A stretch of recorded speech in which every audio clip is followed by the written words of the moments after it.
ఆంధ్రప్రదేశ్ నుంచి హైదరాబాద్ మీదుగా బెంగళూరుకు గంజాయి తరలిస్తున్న ముఠాను యాచారం పోలీసులతో కలిసి మహేశ్వరం ఎస్ఓటీ జోన్ బృందం అంతర్రాష్ట్ర మాదక ద్రవ్యాల రాకెట్ ని ఛేదించింది.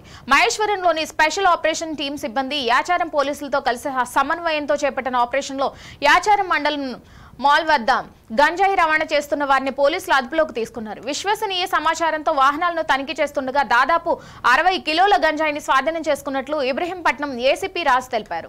ఈ కేసులో మొత్తం 6 మంది నిందితులు ఉండగా 2 అరెస్ట్ చేసి రిమాండ్కు తరలిస్తున్నట్లు తెలిపారు. నిందితుల వద్ద నుండి 2 సెల్ ఫోన్లు, 1 కార్ను స్వాధీనం చేసుకున్నారు.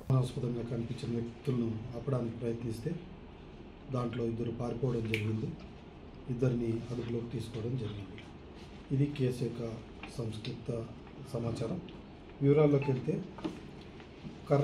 కొర్ర బాబురావు, బురుండి కామేశ్వరరావు, షేక్ మస్తాన్ వలి, దుడ్డు మహేశ్వరరావు, శ్రీనివాస్ నాయుడు, గిరీష్ అనే 6 మంది వ్యక్తులు ఈ నేరంలో పాత్ర ఉంది. ఇందులో ముఖ్యమైన వ్యక్తి శ్రీనివాస్ నాయుడు అనే వ్యక్తి నర్సీపట్నం చెందినవాడు, విశాఖపట్నం జిల్లా.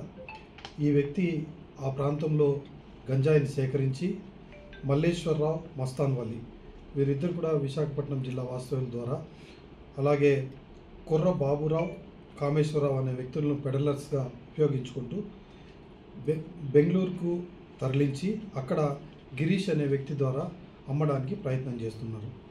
అయితే వీళ్ళు ఈ రూట్లో రావడానికి కారణం ఏంటంటే చెక్ పోస్టులు ఉండవనే దీన్ని ఉపయోగించుకొని వాళ్ళు యాక్చువల్గా నర్సీపట్నం నుంచి బయలుదేరి మాచర్ మీదుగా నేషనల్ హైవే ఎక్కాలని అనుకున్న తరుణంలో పోలీస్ స్టేషన్స్ అన్నీ కూడా రహదారి మీద ఉండటంతో మాల్ వైపు, మన వైపు స్టేట్ హైవే 19 వైపు రావడం జరిగింది. ఈ సమాచారాన్ని ముందుగా పసిగట్టిన డీసీపీ మేడం గారు మరియు అలాగే ఎస్ఓటీ టీం వాళ్ళు యాచారం పోలీసును అలర్ట్ చేయడంతో నిన్న సాయంత్రము 5:39 వెహికల్ చెకింగ్లో ఈ యొక్క వాహనాలను క్రమక్రమంగా చేయటంలో ఒక కారు AP 39HW 0623 అనే కారును ఇంటర్సెప్ట్